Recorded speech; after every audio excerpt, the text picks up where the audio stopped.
Derek Poole, man, how's it going? Good. Have yourself, man. Doing well, doing well. I think that we've got everything live and now going out. Everybody should be able to hear us. Welcome to the November 2nd Training Talk Show with Barret Kendrick as myself from Bearco Training, and of course, Derek Poole with Echo 5 Training. We are looking forward to tonight's show, man, but how's Florida going for you? Pretty good, man. We're getting a little cooler, you know. Stop being like such baking hot. So that's been nice. Other than that, getting ready for the influx of uh the winter escapees from up north and stuff to invade. Yeah, yeah, definitely so. Winter showed up, this week. I had my official first fire yesterday.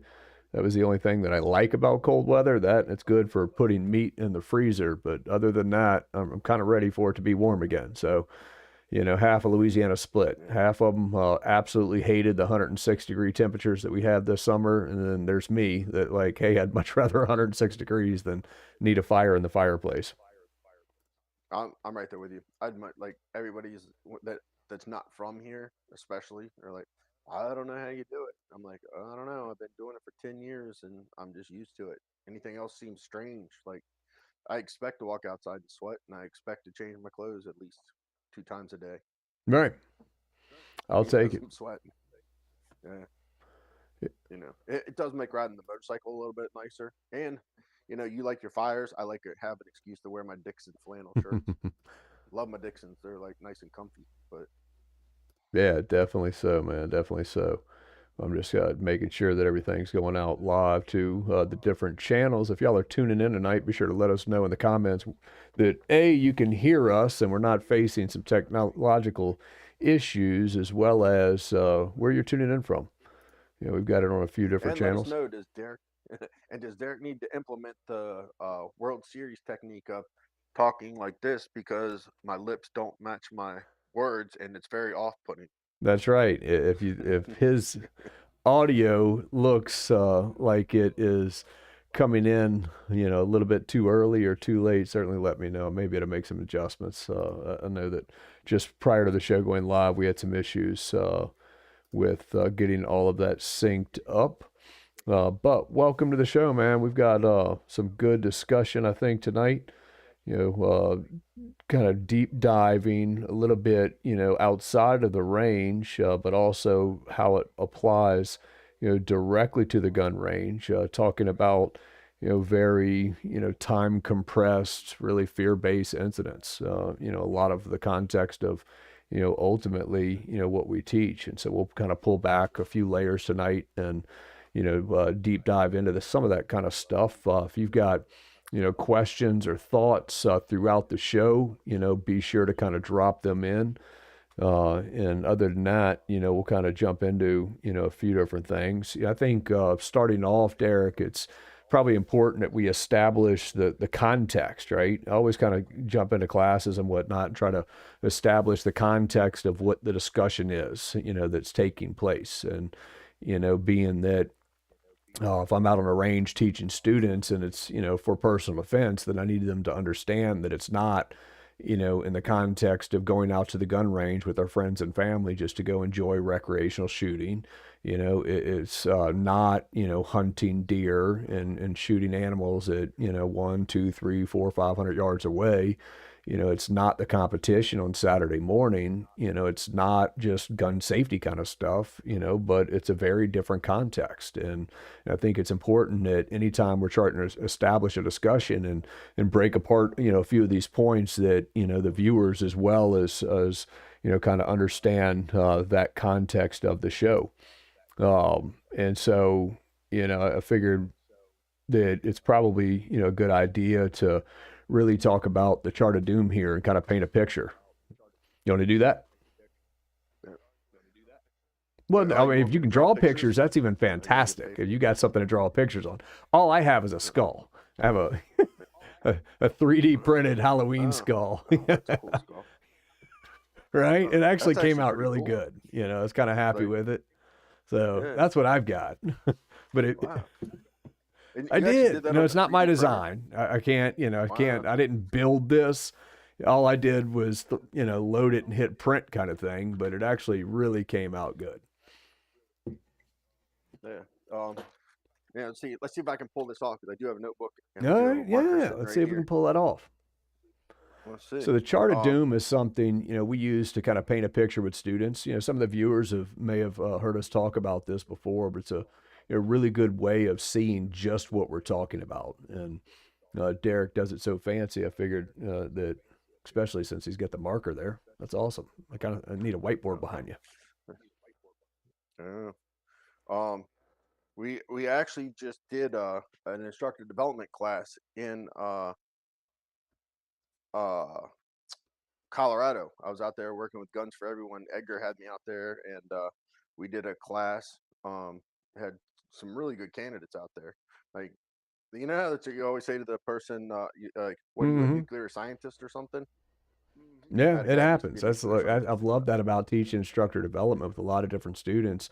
I've had so many different backgrounds with instructor candidates that have come through the class of, yeah, you get the nuclear scientist, or you get the retired special forces or active, right? You get all of these people with the neurologist, whatever. You get so many people with so many different backgrounds that drive some really awesome discussions in the class.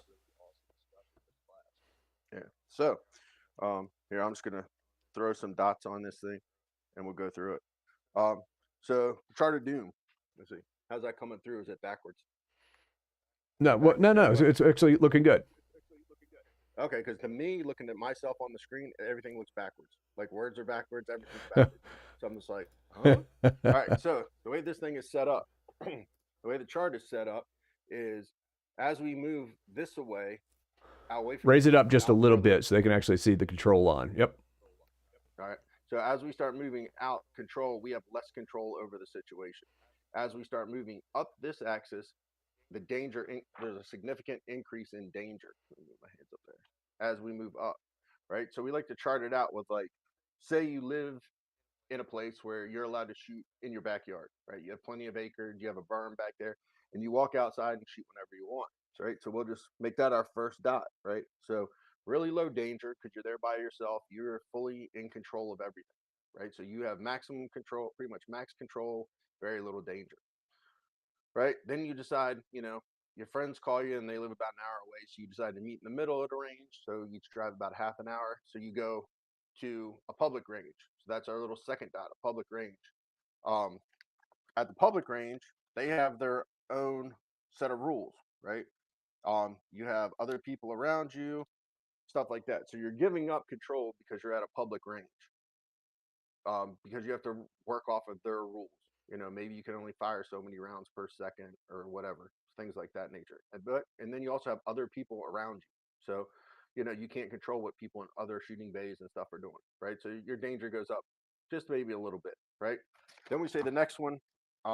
I'll just say you've been doing it a lot. You really like shooting, so you decide that you're going to uh, jump into a competition, right? So we'll make that third dot competition, right? You're giving up even more control because the competition runners, they have their rules and stuff that you have to follow. But the danger doesn't go up markedly because they have so many range safety officers and other safety officers running around. So the danger pretty much stays the same. And then we can keep moving down and down and down until we hit this dotted line, right? Once we hit that dotted line, we could say the first one is like one person with a knife, right? Right? First person with a knife, right? Your control, much less control. The danger is markedly more, but you have a gun, so the danger is not like way up the line, right? But it's a single person with a knife, a contact weapon. And potentially you could outrun them as long as you stay outside of their ability to get within the distance it needs to cut you. You're 100% safe, right? So that starts moving up, right? Next one, you have, we'll say we got two attackers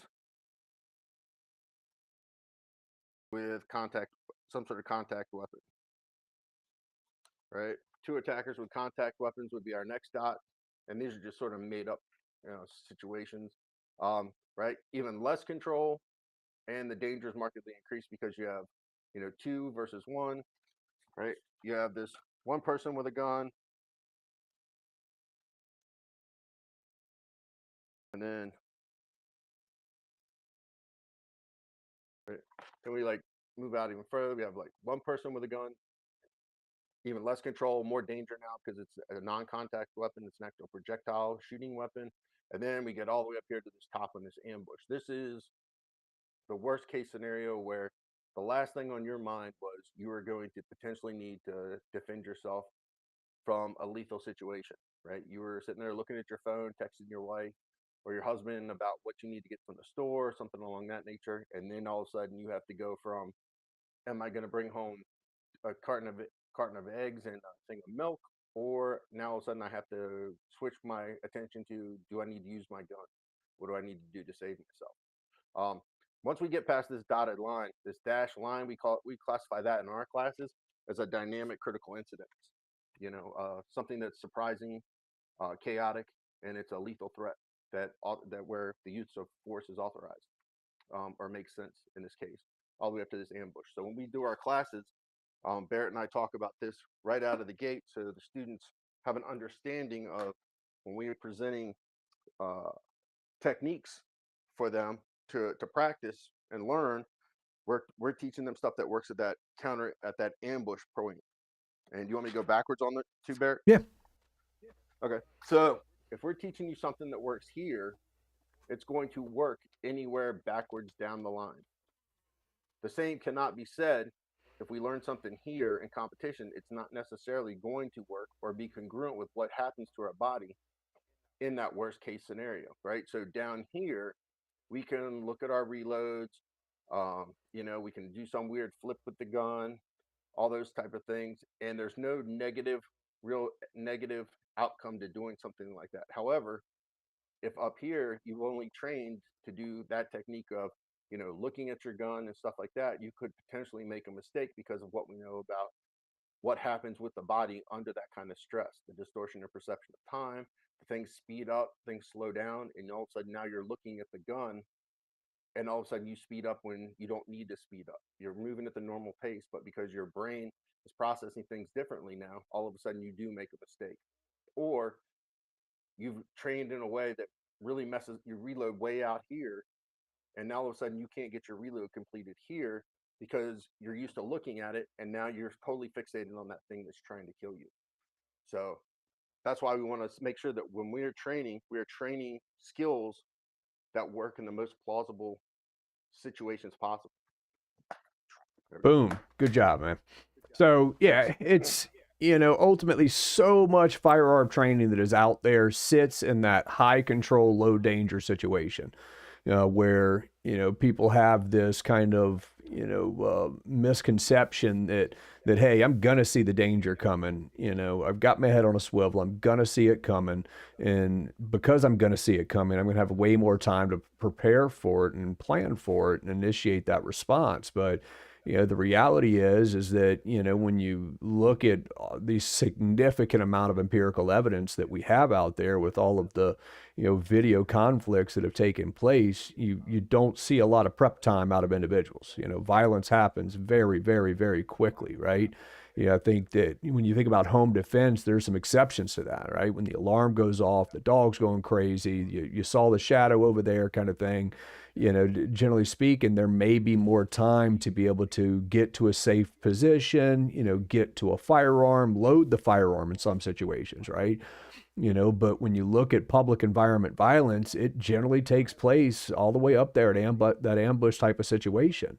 And so many people go to the range and we get in this mode of control of, I get to ignore life. There's a static target standing out there in front of me. I get to ignore all other variables. It's known distances, it's known shots fired, it's known targets, it's all of this stuff. And I get to think about and psych myself up of, all right, here I go, here I go, here I go. Let me get this gun out and, and deliver the rounds, the set number of rounds that I've already decided, based on the drill of the day kind of stuff, right? Well, in that ambush type of moment, there's an utter amount of chaos that is happening, right? Unpredictable chaos is that, you're constantly have so much information, that you're dealing with, that you're processing, including, potentially taking the life of another human being, and the variables that are dictating that, right? Potentially what's happening around that situation, your loved ones, right? Your brain is here, here, here, here, here. It's wherever the focus is, right? Wherever your focus is, wherever your attention is, ultimately, that's where the brain is, and where it's not is everywhere else, and so many, and we get caught up and have this, well, I'll be able to kind of think about this, I'll be able to put my focus on the front sight, I'll be able to do this, I'll be able to do that. But under these type of ambush types of situation, in the context that we're talking about, that worst case situation is that, the threat's taking all of your attention. The threat's taking all of that focus, and you're having to process a high level amount of information. And so, anytime we want to, anytime we're talking about that, we want to practice, talk of discussion, or train for that personal defense type encounter, it really should be planning for that worst case situation, and training in proper context, right? Not traditional silo training, not, block training, but training in context with information processing, with variables and chaos that's taking place. I've heard her talk about that, before. And so as we start the discussion tonight, understand that we're not discussing, so many of these other types of situations. We're talking about what's most likely, that worst case ambush. You didn't see it coming, because if you had that much time to prepare for it, then you probably also had time to egress and get away from that situation, or maybe do something else without having to use the firearm. I mean, just look at the things that have happened in the last few weeks. I mean, Maine, the active killer in Maine. I did an instructor development class in Maine. It's about a year ago, and it was a huge class. I was just outside of Portland, and like Maine is, it's up in New England and stuff like that. But it's a very gun friendly state, and it's very easy to get a concealed carry permit and carry a gun. And like I, maybe nobody was carrying in any of those spaces where that shooter showed up. But if somebody was like carrying a gun, if they didn't train in context, there could have been somebody there with a gun that never even responded to it because their training didn't match that worst case scenario potentially. It is what we're getting at. You know, but there's also the deniability of is that there's no way this is happening right now. There's no way, because if you thought somebody was going to come shoot up the restaurant, or I think it was a bowling alley in Maine was Yeah. one of his stops, like if you thought or had any inkling of an idea that somebody was going to come shooting on bowling night, you wouldn't go to bowling night, right? So that whole like, there's no way this is what's happening right now. Yeah, just that Somebody's throwing rationalization, firecrackers, right? And right? this goes back to the past experiences, biases, expectations, training, all of that goes into it. But it's just it's not normal to be in a facility where you have a gunman coming into it. So if we're talking about that active shooter situation, yeah, sometimes there's that.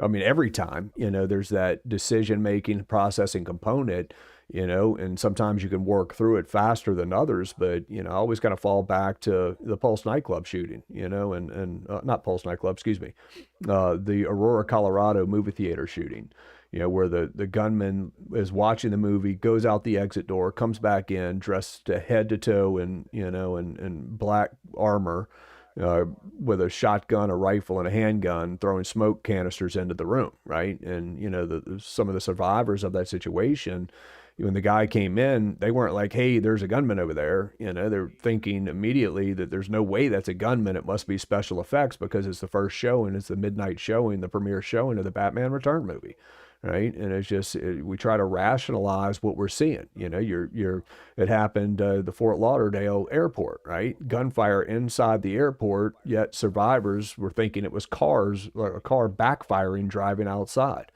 Right? And so, whether it's the active shooter situation, or it's just walking down the street and all of a sudden you turn around and there's somebody behind you with something you think is like a gun, right? It's normal to be like, well, is that a cell phone? Is that a flashlight? Is it, some other object in the hand? What else could it be? Because it's not normal to walk down the street and have somebody walk up behind you with a gun, no matter what city, USA. But Right. obviously if you're walking in downtown Chicago, or then you may come to that decision a whole lot faster than Maine, because Maine, sees, I forgot what the numbers were, but it's, double digit numbers, murders, in the state, year round. And it wasn't that many. I think it's like 20 murders per year or something like that statewide. And here you had, about that shot in one night in one facility. Yeah, so that, In one small right, town. one small town. And Right. yeah, so it's that ambush. It's important to talk about in the context of the ambush, and it's important to train in the context of the ambush, because if your skills work there, they work when you have more control and you're facing left danger. But it's not the same the other way around.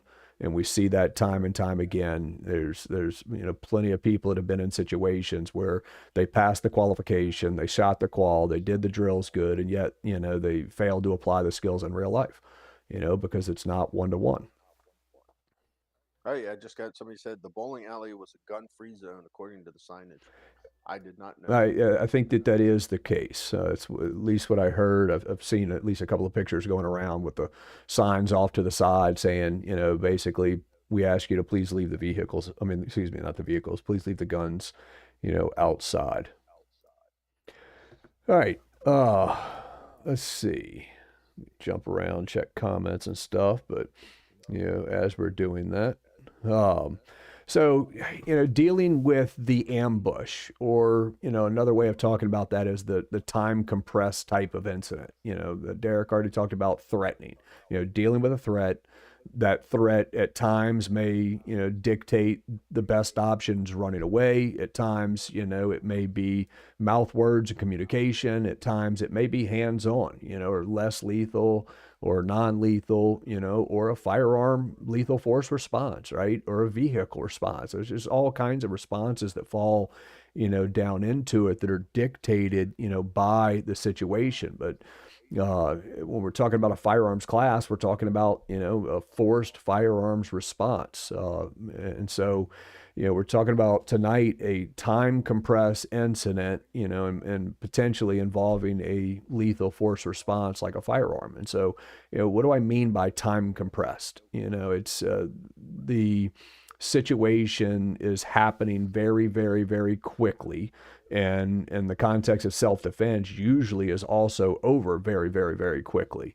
And so when you hear the word time compress, think about like driving down the road, and maybe you're on the phone, maybe you're not, maybe your eyes are on the road, but out of nowhere, here's that deer that jumped out in front of you, right? That's a time compressed situation. That there's a very sharp beginning and there's a very sharp ending.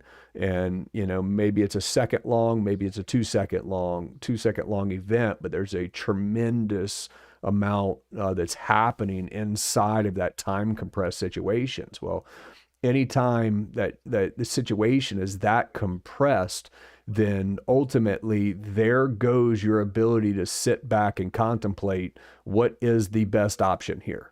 you know and so in the context of the deer jumping out, it's like, well, what's better? Do I swerve or do I hit the brakes? You don't have time to think about that, if it is truly that time compressed, right? If it is that last second situation, or the child that ran out in front of your car. You don't have the time to sit there and think about what's better, braking or swerving. So what ends up happening? And that's kind of, a lot of what we'll be talking about tonight. Yeah. And just so we'll get this out of the way here early, that you and I are not talking about Hicks law. Like, we are not like giving validity to Hicks law, or we're not saying Hicks law is right or wrong. It's like we're talking about, you know, sort of around the same topic of what Hicks law covers, but like in the personal defense space, some instructors will cite Hicks law of why you should only be doing this, and others will say, no, you shouldn't only be doing that. You should learn this, that, and that because Hicks law has been proven wrong. So we're Yep. not talking So about Hicks not law. talking about that tonight. Yeah,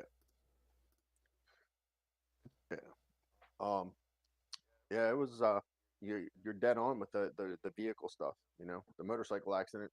I can tell you, I saw the woman's head wasn't even looking my direction when she pulled out in front of me. Like that, like through that tinted Florida window. I could see a head turn the opposite direction, and she was just blindly pulling out because my eyes went like whoop, like how do I get away from that thing in that car? And I been training a long time. I was a motorcycle safety instructor, taught new riders and everything else, and I knew what to do. But I had to delay my response because of other situations around me. With another rider, I had to figure out where he was before I decided to just automatically swerve the bike. All right. So, when dealing with that kind of situation, like in Deryck's incident, when old lady ran him over, the child running out in front of the car, the deer jumping out, the uh, whatever, and insert whatever, the lethal force encounter. There you are enjoying bowling out with your family, and all of a sudden, there's the bad guy that comes in with a rifle, right? And when we're talking about these types of situations, it's very, very different how the brain responds versus being at the gun, at the gun range in a high control situation, a square range environment, without, those variables present. Right. It's, we're constantly taking in information, through our senses, whether it's, eyes or ears or touch, all of that, right? Information's constantly coming in. And, when that pattern that matches fear, is filtered through the amygdala, well, it starts to initiate, more of automatic reactions, right? And we've talked about that in the classes before that come into it. Is that, that's where you start to you hear people discuss fight or flight or freeze type responses, right? It's happening at that subconscious level, and so when you end up in these time compressed situations where that information is starting to initiate those stimulus response patterns, they start to one or improvised, or completely, automatic, or potentially just improvised because your brain didn't have a pattern to match what was taking place, or you've had training in that situation. Maybe you've trained a bunch in that situation, and you had a prior experience that was programmed in your brain that gave you that response pattern to, potentially automate that response. And that's really, ultimately where we want to be is we want to be that trained individual. If you haven't seen, Rob's take on, his O3R concept, kind of evolved his thinking about the OODO loop. That people talk about the OODA loop, right? If you have not seen that, I think you can probably find a video of it on YouTube. But he kind of breaks that down a little bit further and really, talks about, that the processes of what we go through, in that type of situation versus an untrained person, or trained individual, right? We obviously want to be that trained individual. We can respond, a whole lot more efficiently when we are that trained individual, and when we do have, those stimulus response patterns that sit there. But regardless, that observation takes place, right? Information comes in, and with that information comes in, when we're talking about some sort of ambush and caught off guard, well, we've got also some sort of reaction that happens, right? And there's lots of different reactions that can take place, and some of the ones that we'll see time and time again, when someone has been startled by something that that their attention's not already on, well, you'll start to see things like they'll orient towards what that threat is, right? If it's coming over the right shoulder, all of a sudden you start to see the head follow the eyes, over that right shoulder, where the upper body begins to turn towards that as well, right?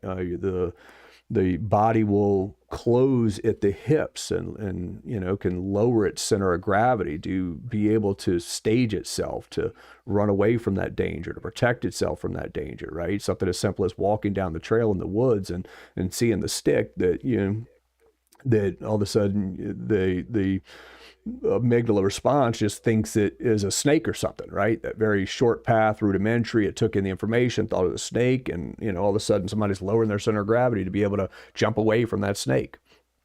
Or hands initiating more of a protective movement, towards the head, towards the core, right? or just blinking, right? All kinds of different things that, ultimately can take place, with those types of situations. And so we have that reaction. Well, in, an untrained individual, if they don't have a plan, if they don't have a trained plan that has already been developed and practiced, well, then, ultimately they're stuck simply, improvising, that situation, improvising that response. And with that improvised response, sometimes they work, sometimes they don't. But it certainly would be hopeful, to try to depend on that improvised response. And so, we want to have that planned action. And so we want to have a pattern recognition, right? We want to see something. We want to have that trained experience, that trained pattern uh, in the catalog, in the brain to be able to come up with that. Oh, look, you see, Derek's got the whiteboard going at it, and so Yeah. we want to be able to recognize what is taking place, and ultimately have a stimulus response to that, as a response pattern to that.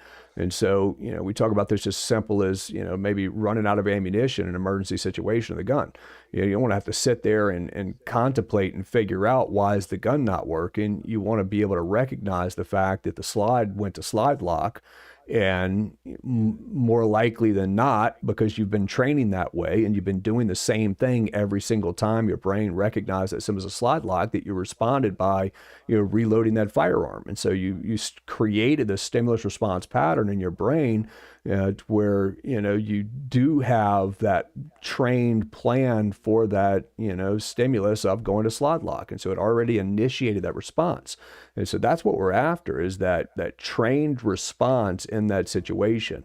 And we want to do that for as much as we can do, with the gun handling or anything else, whether it's combatives or working with knives or, or whatever that type of situation, we want, or driving down the road, right? You've gone through a defensive driving course, and you've figured out, through training and practice and development of that skill, what is that better response in that situation, whether swerving or, hitting the brakes. Right. Nowadays, with the technology in these vehicles, half the time slamming on the brakes is the better option. Right. With all the braking technology, And at one point, we'd probably you have know, to ask the um, question is, what kind of braking system, right? But I think we're probably past that with right? the largest majority of vehicles that are out on the road. Yep. Yeah. So like with new technology, sometimes you have to reassess your training, or maybe change up how you're trained, to meet the realities, or to maximize the benefits of new technology, whatever that may be. Um, when we set up this, when you sent me the topic that we were going to talk about, I was I was out riding my motorcycle that day, and like when I ride a motorcycle, I carry a gun, and if anybody's probably, if you're watching PDN, you've probably seen a video that I've done on carrying while riding, or you've seen read an article that I did on it, or at least seen one. I carry the gun the same way on the motorcycle as I do when I'm walking around, as I do when I'm in a car. Now, it's not always possible for everybody, depending on body type, like how you dress, things of that nature. But I was riding the motorcycle, and I was like, this sort of makes sense. Like for this class, for this topic, is when I'm riding a motorcycle, I always wear gloves. Always wear gloves when I'm on my motorcycle, because God forbid I go down, hands are what's going to hit the asphalt. So I'm always wearing gloves.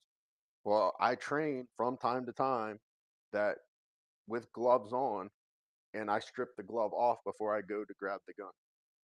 So it, I don't train with gloves. Like, a lot of people go to classes and they'll wear, like some sort of tactical glove, or they'll wear the mechanic gloves or something like that. Well, those type of, yeah, like those, depending on your gun, but a lot of guns, you can still Right. wear those gloves, get a good firing grip on the gun, pull the gun up, get your finger in that trigger guard area, and touch the trigger and press the trigger with those types of gloves. Whereas my motorcycle You gloves, cannot. Right. Yeah, it's But, really or at big. least, And if you got like the big Minnesota, like it's cold outside, the big thick things, because I don't want to be cold, right? exactly, right. So like on a motorcycle, I change gloves styled based off of the weather environment that I'm in. Is it raining? Is it super cold? Or is it just Florida summer hot? Right. But to so I don't have to like figure out some sort of tactile feedback so that I'm doing the right thing based off of what's happening. I just gotten into the habit of I just strip the glove off, because I have the tactile feedback of I've got gloves on my hand, get the gloves off to get this gun out. So I don't get into that habit of, you know, I'm wearing the mechanics like you just showed, and they always fit with my gun. I can use a gun with mechanics gloves, but then all of a sudden I'm wearing like a little bit heavier glove that I can't do that. I pull the gun out, and now I have this gun in my hand that I can't get my finger on the trigger. And now what am I going to do? I'm going to go to that ORI that you were talking about. I'm going to go back. Now I have to improvise something. I'm in that improvisation of what the hell do I do now? Do I reholster? Do I put it in this hand? Do I strip this off with my teeth? Like, what do I do? So, it's the less options we have, the easier it is for us to train. So I get the tactile feedback of I have gloves on. I know what I do when I have gloves on. I strip the glove off and I go to my gun. So after I've reacted, recognized, and I start my response is pull the glove off and go for the gun. Whereas if I don't have gloves on, I don't have tactile feedback of I need to get something off my hands to get hold of my gun. So like I have students ask like, why don't you ever wear gloves when you train? Because your hands get real beat up training with gloves on, with barehanded. If you do a couple days, I'm just like, because if I do that, I'm building a bad pattern of, well, sometimes I leave the glove on, sometimes I take the And glove that off. kind of brings up, part of what tonight's about, right? Is if it's sometimes you do this and sometimes you do that, what happens during that time compressed situation? So what happens if it's that time compressed situation and you've got a different answer, depending on different, situations? What's likely to happen in a time compressed event? And your brain's not going to sit there and be like, all right, well, what's worse first here? It just goes to what has been most likely, most practiced, right? Most developed Yeah, on that. And so, if Deryck every single time he puts gloves on, trains with stripping that glove off or bringing the motorcycle out there and, working at the gun range of stripping that glove off and stripping that glove off and stripping that glove off, then that's likely going to happen with his response, right? But if you go out to the range and 50% of the time you just leave the gloves on because it's cold outside, you don't get in, you don't ever practice, stripping them off, then your brain is likely just to go straight to the gun when, and skip over the try to stripping them off. And now all of a sudden you can't get the finger on the trigger guard because it won't fit, with those gloves, or it doesn't, it doesn't feel right, or it doesn't work well, right? It impedes your ability to be accurate with the firearm, whatever. All of a sudden the brain just kind of skipped over that option because here was the well trained option and that's what it went at. And so, yeah, we want to, as much as we can, reduce some of those extra variables because when, things are very time compressed, the decision uh, processing, at that point goes out unless that incident happens to go on longer. Then all of a sudden, maybe there's a second decision. right. Yep. Yeah. So the key there is right training in context and being consistent, like applying consistency as much as possible. That makes sense.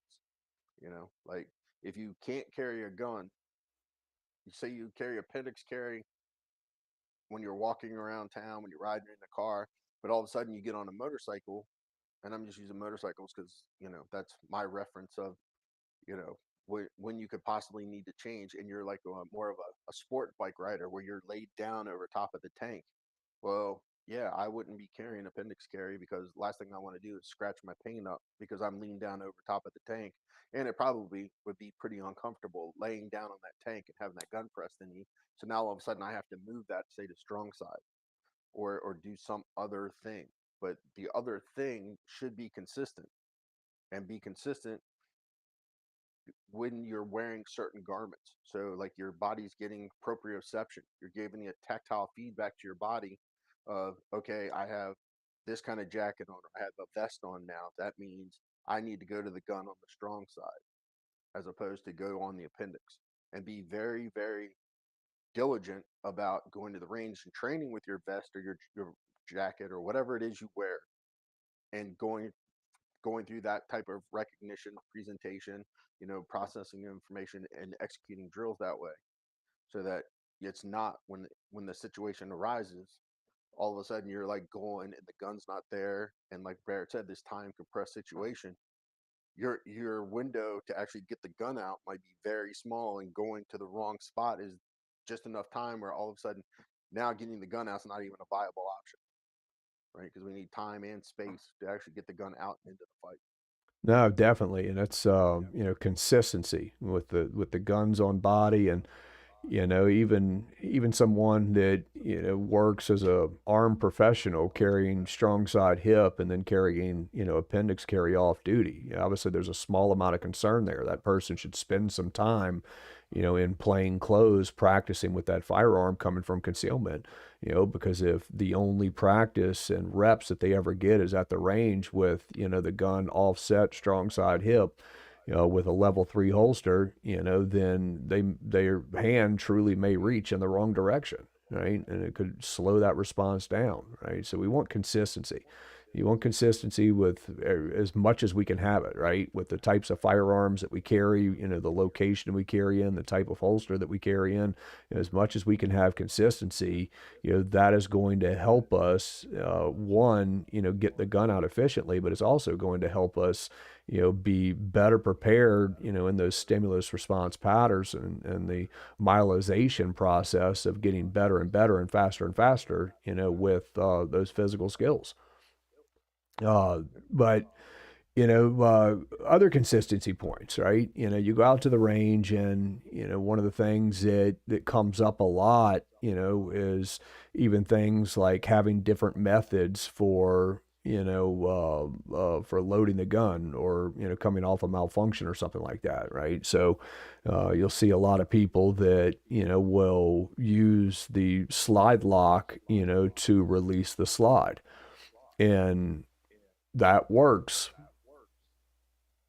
sometimes, most of the time. Insert whatever you want, it doesn't matter, but what we can't insert that is it works all the time, right? And so what do we mean by that, right? Well, we are talking about a fear-based response that could include things like an adrenaline dump very quickly into the body, that it could include things of I'm not going to say loss of fine motor skills, but making fine motor skills harder and harder, right? And so we don't completely lose them in the sense that shooting's still a fine motor skill for that matter.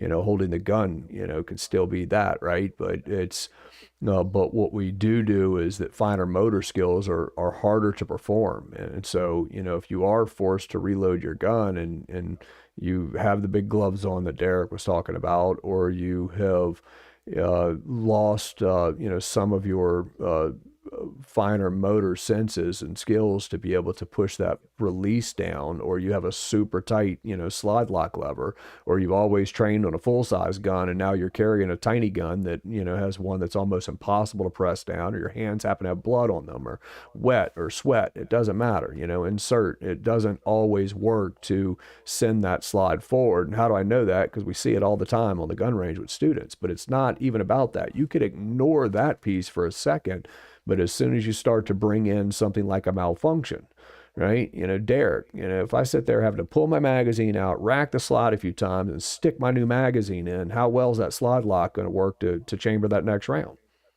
It's not. It's not, It's right? So, right. so now all of a sudden it's okay. Well, I do this until my thumb slips across it a few times, or I do this until I have to reload after a malfunction, right? And so why not be consistent and do the same thing every time that we know is going to work, for all of these types of situations, with simply overhand racking? Because here's the thing, right? Is if you always practice using that slide lock lever, And that's where all of your reps are, all of your reps are, all of your reps are. And then all of a sudden you end up in like the 0.003% category of being stuck with a malfunction, in that life or death situation. Where's your brain immediately going to go to? And it's going to go to trying to release the slide lock lever, because that's where all the reps have taken place. And so, that's when we end up in these types of situations, we don't sit there and go through all these different categories. We end up typically going to what's been most practiced, what's been most trained, and you end up with a single option, not multiple options. It's just that, especially when you're a trained stimulus response pattern in that type of situation. Yeah. And if somebody could like say, hey, I just got out of an instructor development course, so these topics like almost always come up, with the instructor candidates. Well, isn't the slide lock lever faster? Yeah. 100%. If a gun is functioning properly, the slide lock lever is going to work. But think of this like Barrett was talking about, this time compressed situation. Your your adrenaline, like you have this massive adrenaline dump, and you like go and you grab the gun out of the holster, you get a good presentation, you drive it out, you start shooting, and say you're carrying something with only 5 rounds, 6 rounds, and you run through those rounds, and you recognize the what you think is slide lock, and you start bringing the gun back in, and you drop the magazine, you insert the new magazine, you hit the slide lock lever, and you throw it back out there, and click. Now all of a sudden you have to. So you've trained non-diagnostic linear malfunction, but you're now putting yourself further behind the curve, because now you got to come in, tap and rack, and now the gun's going to get back in the fight. And you've never done it before, but that one time is that adrenaline dump. You didn't get the perfect grip like you normally do, and by your imperfect grip, you've like layered your thumb sitting on that slide lock button. So why not just train the way that's going to keep you getting closer to in front of the curve, instead of keeping you behind that curve when you've been caught off guard. All right, and this goes back to kind of what we were talking about the chart of doom earlier, right? You train for that worst case situation, because if your skills work there, then they're also going to work when you have more control over that situation, and you do have time, to be able to think about it, because you did happen to, to get information on the bad guy, and you did happen to be better prepared than, truly ambushed by somebody standing behind you or something, right? It works backwards, as kind of Deryck referred to it. It works all the way up, works all the way down. And so, Yeah. we want to set ourselves up for success. Not to make us feel the best on the range, and not what is fastest in isolation, but what is most reliable in the context of use, in the context of applying that skill in real world situations. Yeah. I got a comment from Lorraine, Dingman's Ferry, PA. Ladies need to do practice draws from concealment due to the fact that we carry depending on our clothing. It's the same, exactly right. Same context as what I was talking about. Me riding somebody riding a motorcycle part of the time, and not riding a motorcycle. The minute you do something different, like maybe like my wife, she's a fire. She teaches personal training, lifting weights and stuff.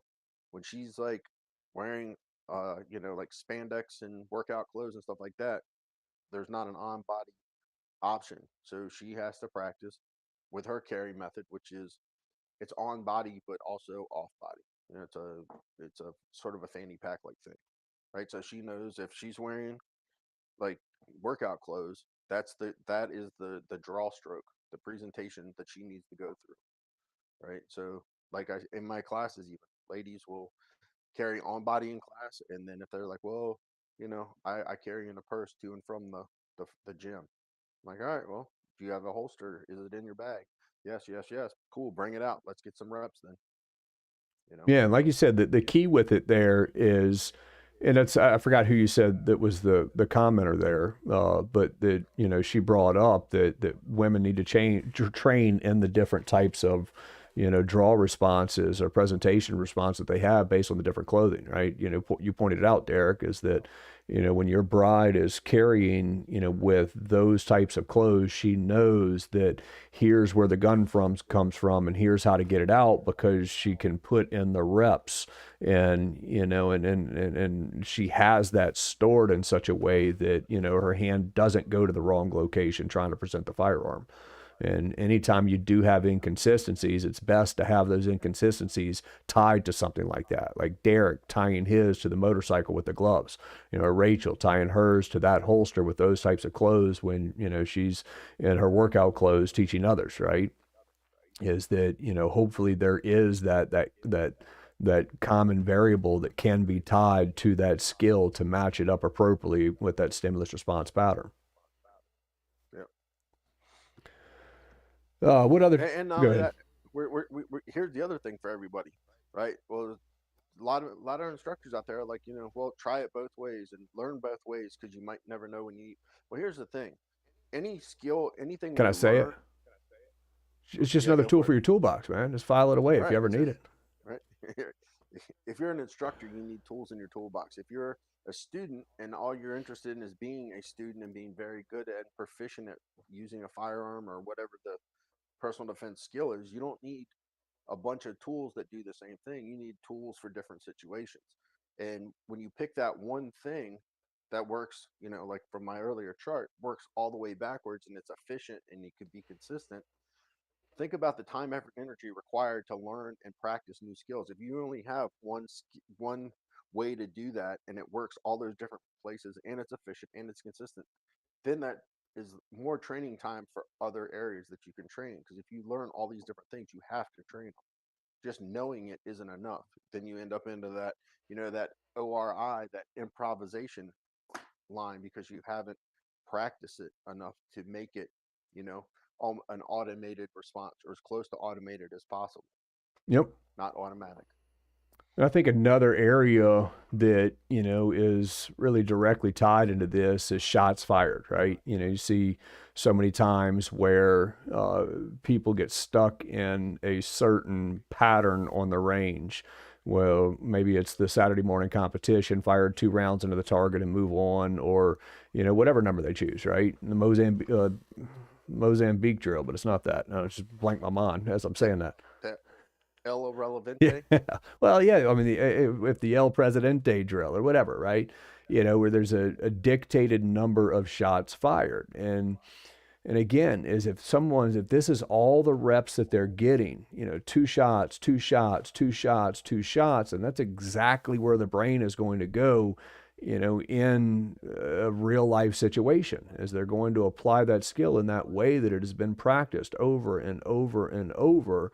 And then, they're going to end up being that pause there in existence, right? So if all they're ever practicing is the 2 rounds, then highly likely, that is what we're going to see in real life. And so even something like that would be important to try to step away, from those, arbitrary patterns and really try to tie it to information processing as much as possible. And that's hard to do. It's hard to have the training discipline, to keep that kind of stuff up, to go into the range and visualizing different threats and not looking at it as a piece of paper, but visualizing the type of threat, visualizing the circumstances, visualize what happened, what they, what that they believe that person's doing, the type of weapon they have, visualizing all of that and, delivering, as much as possible, a not set number of rounds into the target, and somewhere in there visualizing that a target, stopping. They put up their hands, they turned around, they ran away, they dropped the weapon, maybe they went down, right?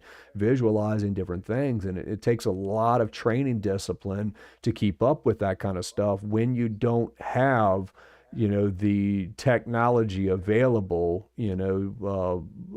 like the I forget what's his name's target system. Um, Oh, the yeah, Jedburgh. Jedberg, Scott's target system. Yeah, With yeah, Scott Jedberg's got a pretty unique target system that doesn't allow you to get stuck in the patterns because it randomizes and dictates the number of shots required, and not shots, but the number of hits on the target, per rep that you're pulling up, right? But so we want to get, out of those types of patterns. We did, let's see, we got a question about sub-second draws and timers. And I guess our thoughts on that. I think it's, it's relevant to talk about, right? Being able to get a gun out of the holster in under a second is awesome, except, it has nothing to do with getting the gun out of the holster in under a second with a shot timer that's telling you to go, right? It kind of goes to how we started the, discussion with the chart of doom earlier, is that, when you're at the range and you've got the shot timer and you've got your hand ready to go to that holster and you're staring out there at the target and you're waiting to wire up the gun, on the command of the beep going off, that is in isolation, that it is ignoring all the other information processing and all the other variables.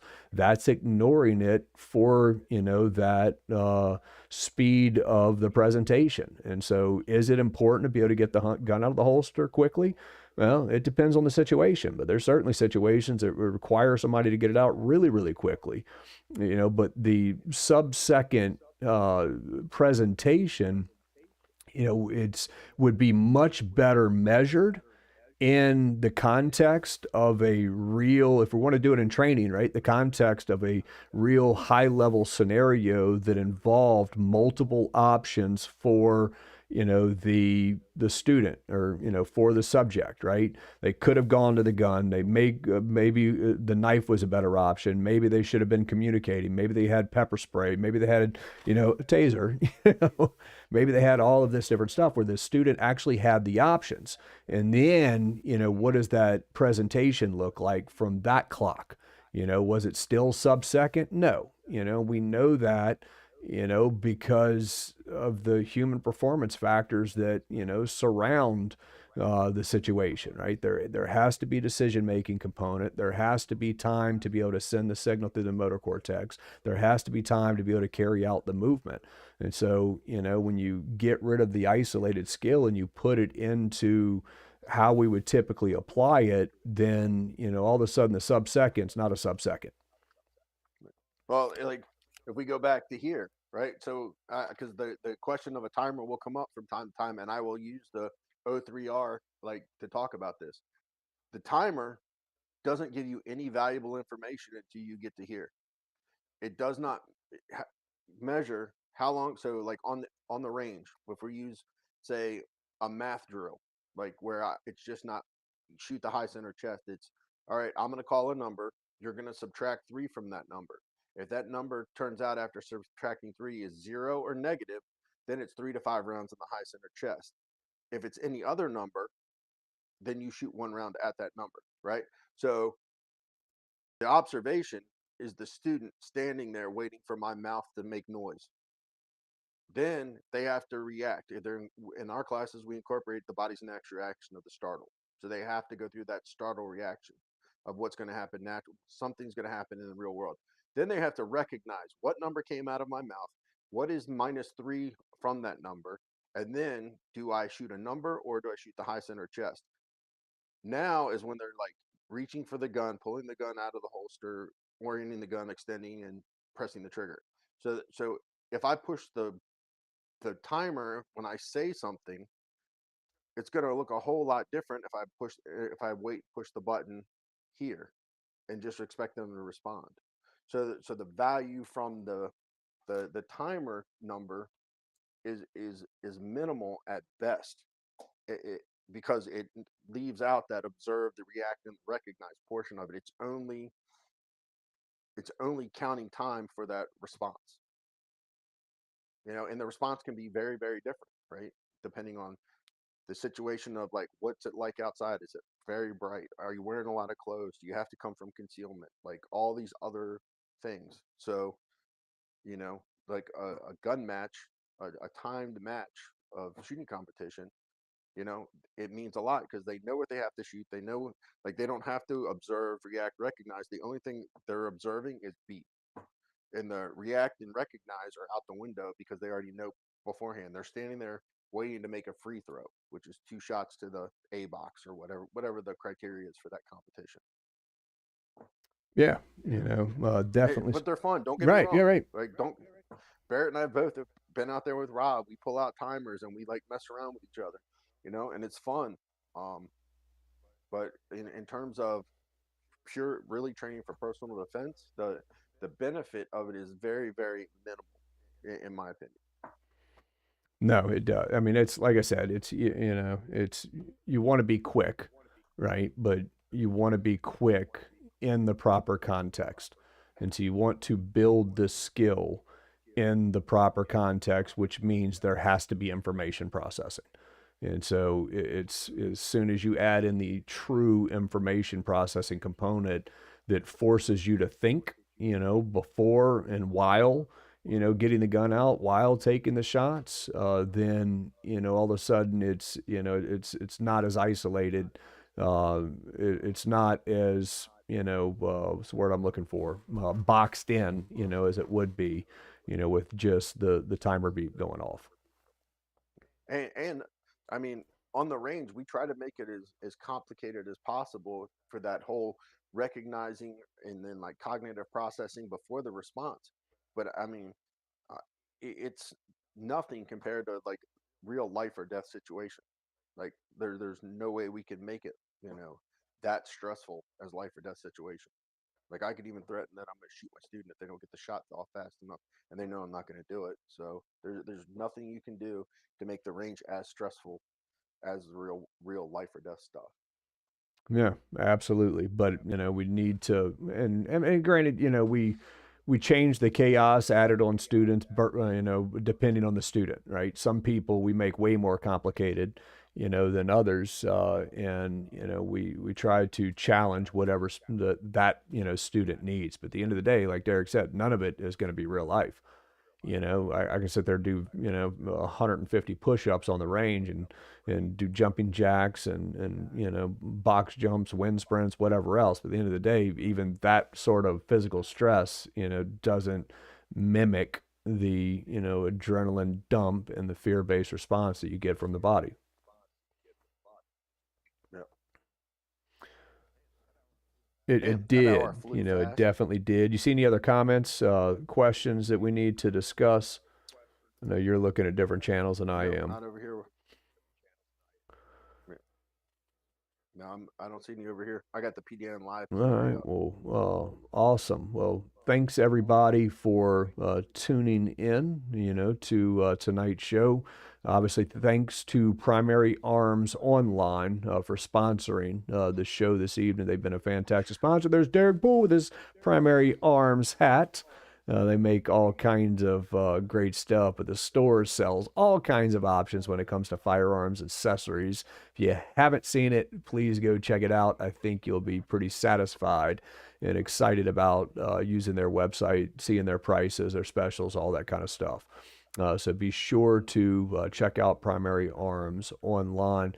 Thanks for tuning in the show. If you're not a member of Personal Defense Network, consider joining. There's specials all the time. I believe our special is the Training Talk coupon code that will give you 10% off. But coming in towards the end of the year, they'll have some specials and whatnot. We've got a show that, will be, put together for early December, first Thursday in December. To go along with the theme of the year as well. So we hope to see y'all back next month. And Derek, man, good to see you. You too, man. Absolutely.